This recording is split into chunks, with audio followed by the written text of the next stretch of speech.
Hello guys. So guys ha, napakita ko sa inyo ngayon What the fuck? yung mga chords ng gitara. So tutorial tayo ngayon. Guitar tips. Guitar tips Sana all. naman tayo. So sa lahat ng nanonood, siguro yung iba mahilig sa gitara, di ba? Pero di nila alam yung mga chords dito. Mga frets, mga frets 1, 2, 3. So guys, dito magde-demo lang ako ng 3 chords hanggang 4 chords. Tapos kung paano siya ipi-play. Okay? So guys, watch and learn ha.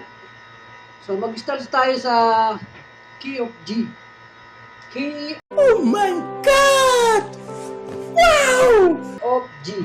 As in uh, George. G. Ha? Key of G. Ayan ha, key of G yan. Then, key of C. Ayan ha. Tapos, key of D. Yan ang D. D. So, tatlong chords na. G, C, and D. Tapos, E minor naman tayo, E minor.